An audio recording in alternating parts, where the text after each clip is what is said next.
QuaranJazz. Listen while you're home.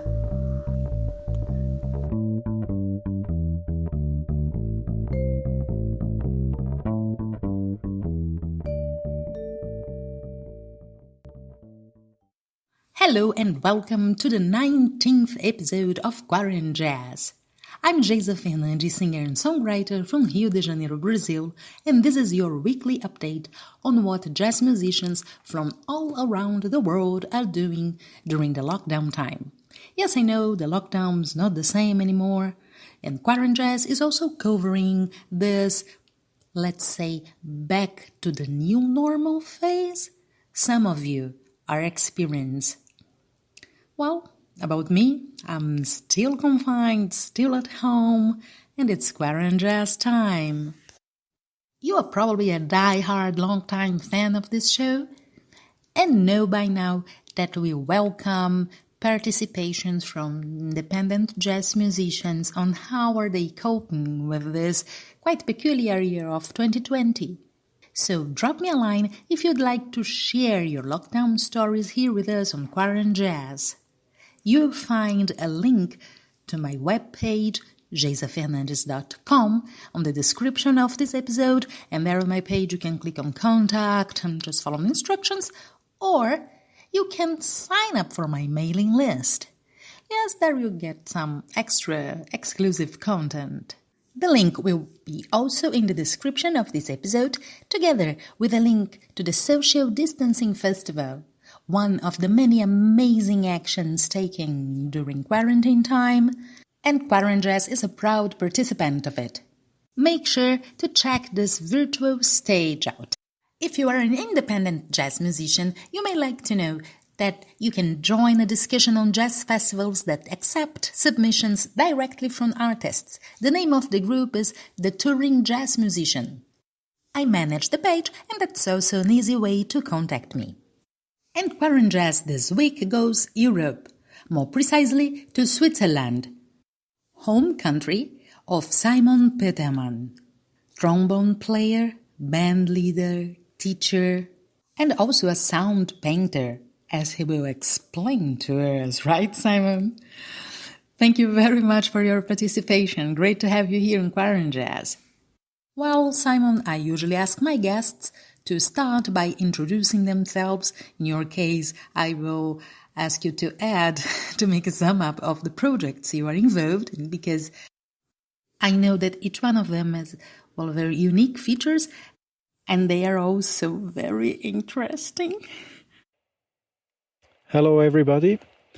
My name is Simon Petermann. I'm a musician from Switzerland, from Bern, that's the capital of Switzerland, and I play the trombone, I play electronics, I am a band leader, I am a sound painter and musical director. My main projects are a band called Moonmot. It's a band with 6 players, sextet with 2 players, me and another guy from Switzerland, and 4 musicians from the United Kingdom. Then another very important band to me is the Fisherman's Orchestra. I'm playing with this band since 2007, and we've done a lot of stuff, and I'm leading the band as a musical director. And we're a 10-piece jazz orchestra playing very modern, creative jazz. Then inside the Baxter Building is a trio, and with this trio we play actually real-time electronic music, so it's improvised electronic music. We work a lot with sound manipulation of our instruments, and we also do transdisciplinary works with other art forms like dance and performance art or movie art and very different stuff. I'm also a teacher. I'm teaching at the Swiss Jazz School, and I'm teaching at the University of Bern, And I'm also a radio host. I have a weekly radio show in Bern in Switzerland, and there we present the jazz from Switzerland and all around the world. So maybe I can tell you a bit more about my work as a trombone player and sound painter and what the bands I introduced are about. The band Moonmot I'm leading as a band leader, and we met in 2017 at a festival called Jazzwerkstatt in Bern, Switzerland.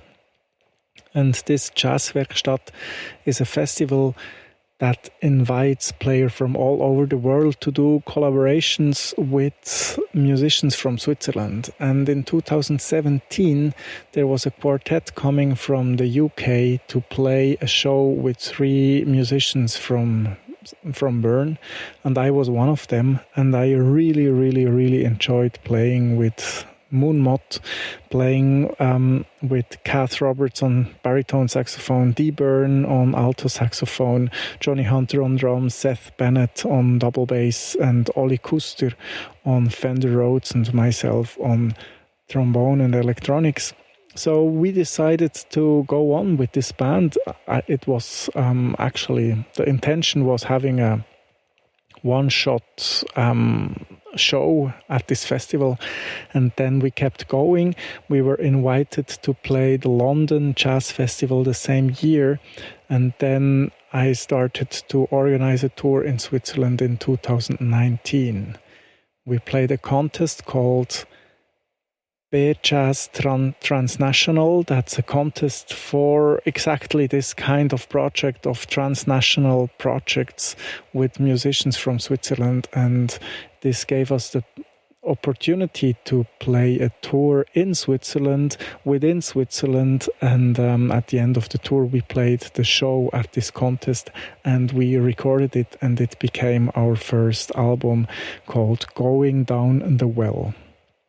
And then Going Down the Well went into production, and in spring 2020, so this year, we played a tour in February and March. In February, we were playing in the UK, and in March, we were playing the several shows in the Netherlands, in Belgium, in Germany, and in Switzerland.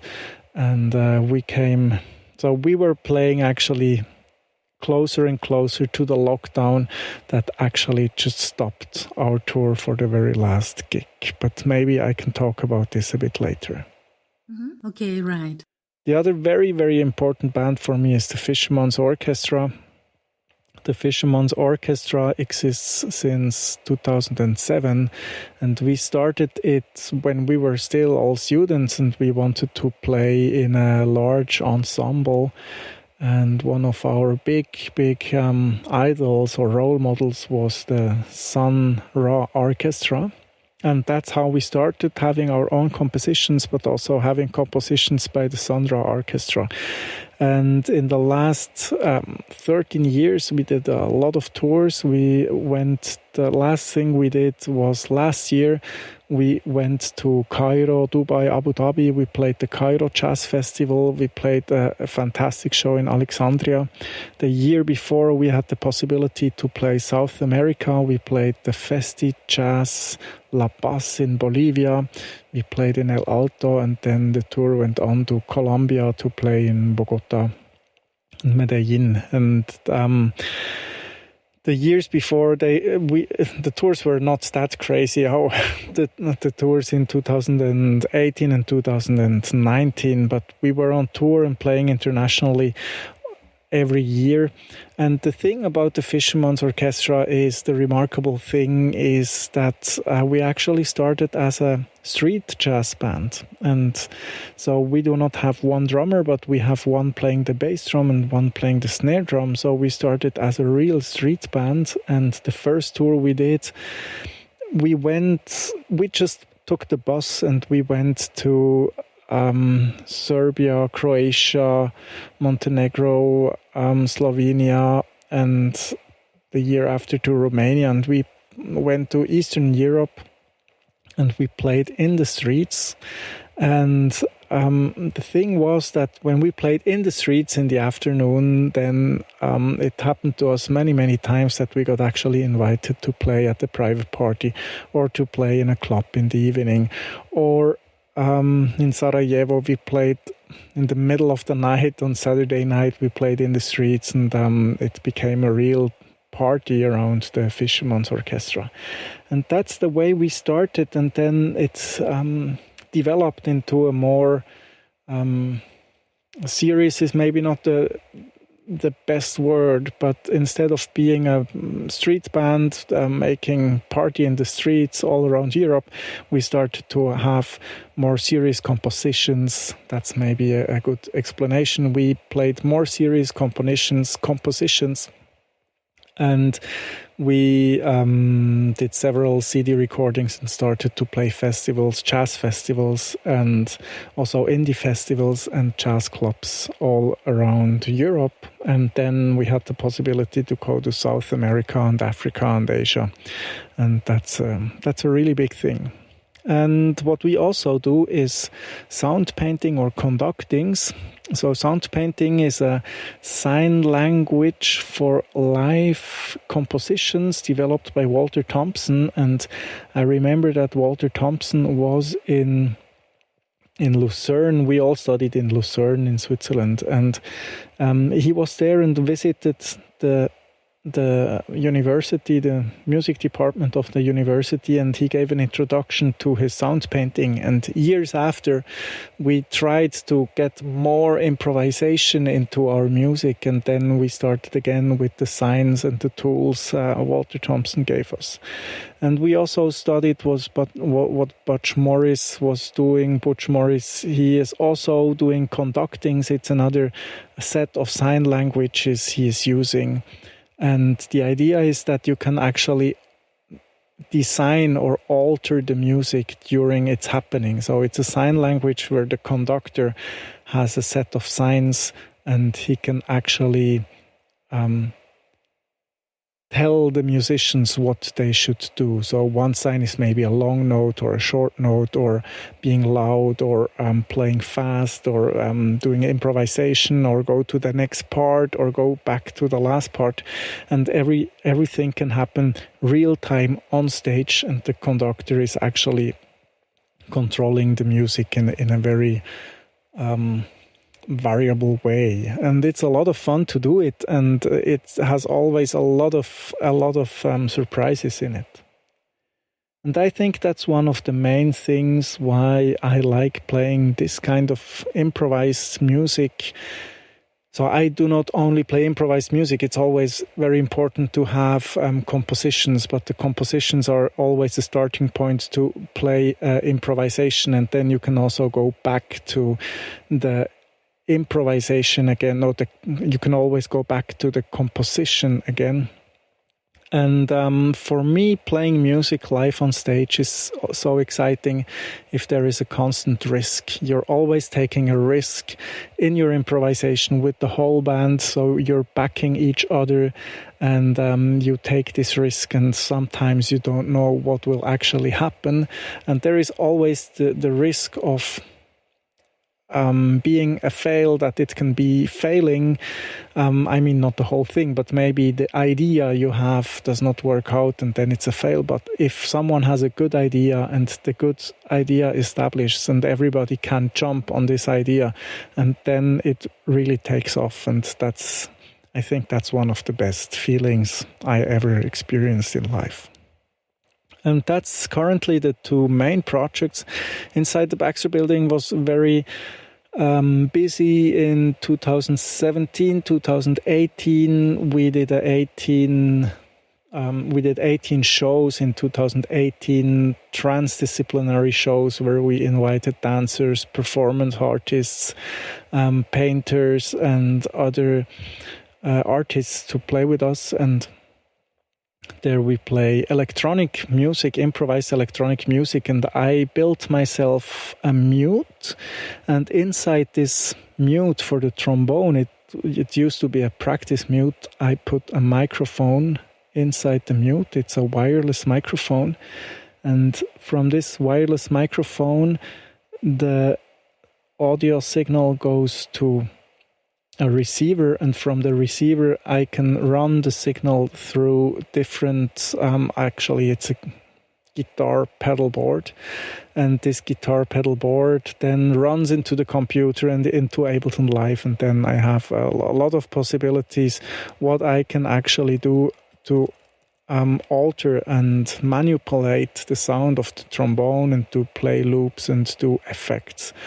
And the second guy in this band is Sam Würgler. He is playing the trumpet and has also a lot of effects. And the third guy is Fabian Kutscher. He also plays a lot of effects. And sometimes we say it's a childhood dream of having all these electronic gears, or it can also be named as an orgy of just having every possible electronic effects and then play music with this effects. And so the interesting thing is that it's still improvised music, but because it's electronic music, we also have all the so I mean, maybe having a bass drum from a dance floor song that's maybe in this music, and the rest is improvised, or so it goes way beyond what actually is meant with jazz improvisation, because it's electronic music improvisation. And that's the three projects I'm mainly working on the last 13 years. Not with every band for 13 years, but I started during my studies in Lucerne with the Fischerman's Orchestra, and now the last 3 years were a lot of work to do with Moonmot. Wow, that sounds really awesome. It sounds really avant-garde. And Simon, how was your experience with the lockdown? I mean, was it very restrictive in your area, or is it still? What's the current situation? The situation currently in Switzerland about COVID-19 is that so we had a soft lockdown on the 16th of March, and the week before we played our album release tour with Moonmot. And I remember that, so in February we played in England, and then everything seemed to be fine, and on the 1st of March we played the Liverpool Jazz Festival, and then it started to be a bit critical, and in Italy they already had huge problems in Italy, and the Italian part of Switzerland already had problems, and we just didn't know what will actually be happening. And then we started to play again on the 8th of March in the Netherlands, and then we played our way through the Netherlands, Belgium, Germany, Switzerland, and at the end it turned out that we played the very last night that was possible before the lockdown to play in the Netherlands, then in Belgium, then the very last show here in Bern. And this was actually our big album release show, and it was Friday the 13th of March, and there were already hardly people were coming, and then then it was already forbidden to have big events with more than 100 people, and distance rules were already in place. And we still had 30 people. That was really nice. I actually thought that without the rules we would have maybe had 60 people. That would have been great. But that was the situation then, and it was the last night. Concerts were happening in Switzerland before the lockdown came on the 16th of March. And we only had a soft lockdown, so that means that all the events were cancelled. All the shops were closed. People were supposed to stay at home and do home office, but it was always possible to go out for a walk. It was always possible to leave your house, to do groceries. Meeting people was allowed, but only 5 people at once, and if possible, only people from the same household. And So for me, it was like I was being on tour for 4 weeks and really busy. And the first 3 weeks of the lockdown, I just left the house like 3 times, once a week. And I did a lot of online teaching during this time because I teach in different settings. I had to find 4 solutions for 3 different teaching jobs in just 1 week, and it kept me really busy. And I did a lot of teaching, a lot of online teaching, actually from the 16th of March to the 8th of June.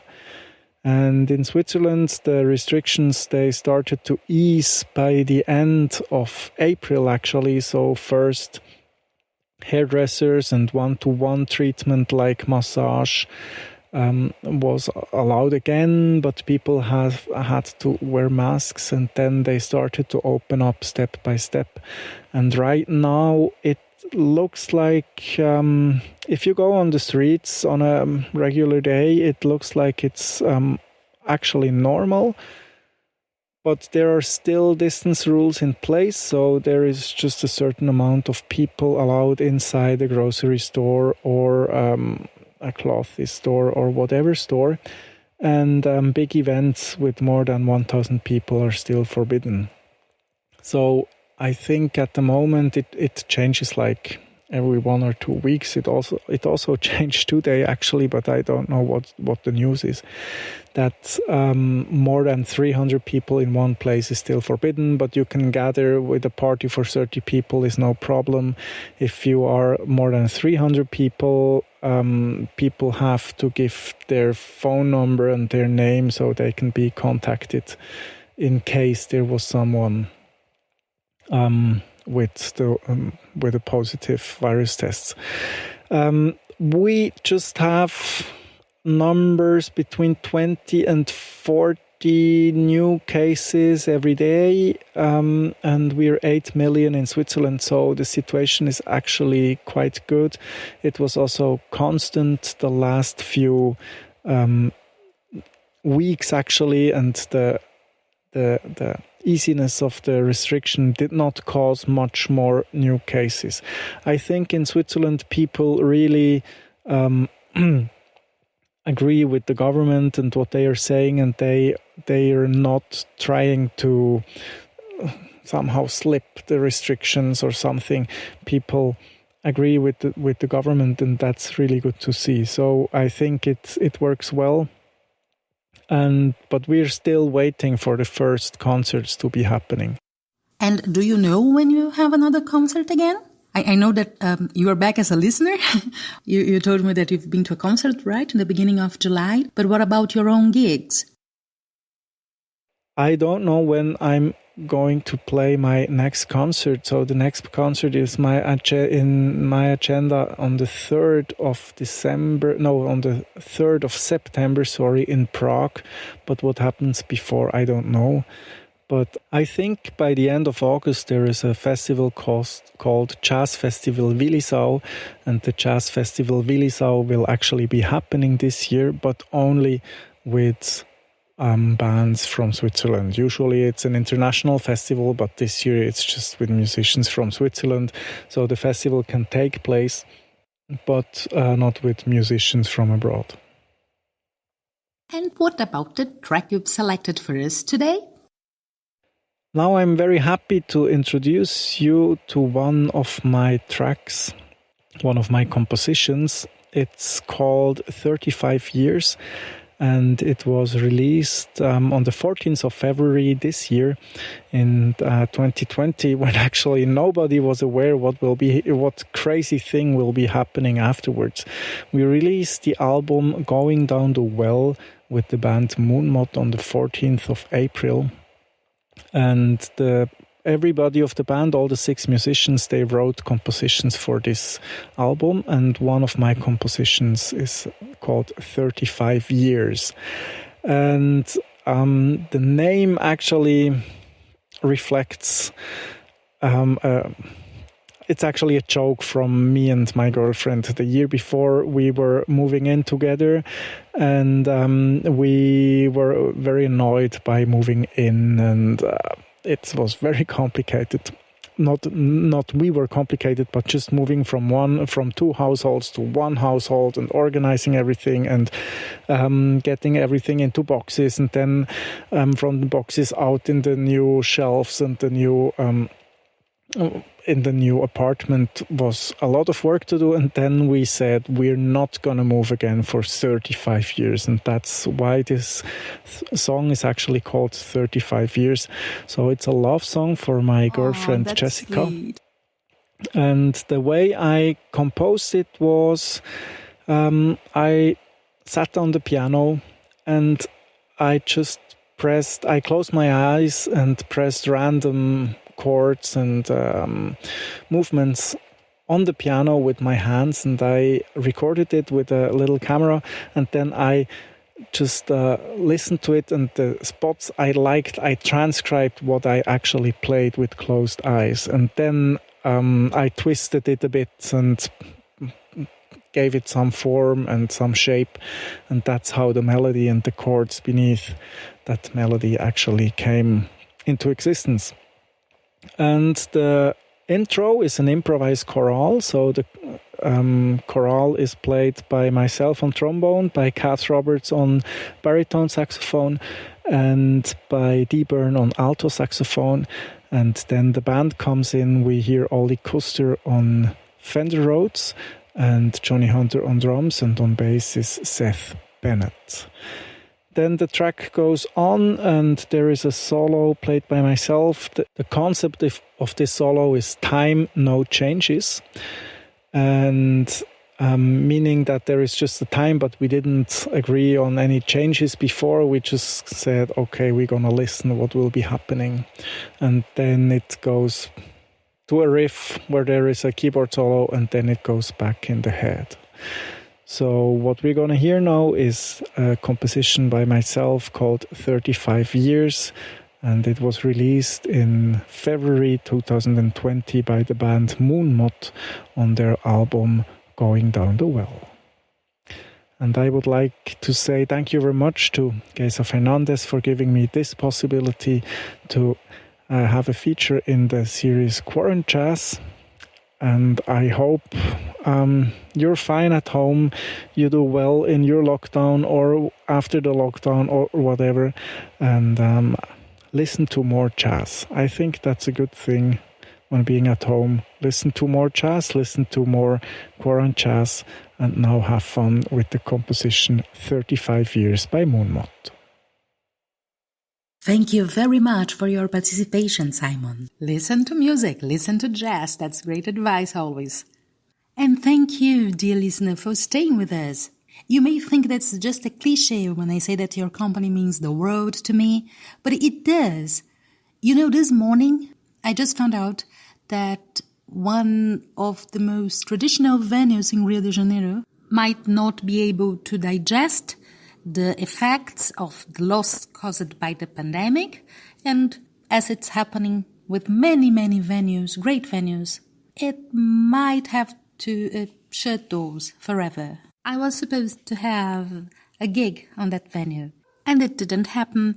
It was very frustrating. And then today, when I saw this post saying that the venue might not exist in the future, it was so sad. I was so melancholic, and I know we are getting lots of sad news on a daily basis. It's been a tough, rough year for everyone. And that's one more reason why I treasure these moments with you. From the bottom of my heart, dear listener, thank you. And this was the 19th episode of QuaranJazz. I'm Geisa Fernandez from Rio de Janeiro, Brazil. And you can learn more about me and my music by visiting my website, geisafernandez.com. You will find the link in the description of this episode. If you are a Facebook user and would like to join a group to discuss the jazz festival scenario with a focus on those who get submissions directly from artists, join the Touring Jazz Musician on Facebook. Till next week, and now, ladies and gents, 35 years.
QuaranJazz. Listen while you're home. QuaranJazz, a podcast by Geisa Fernandez.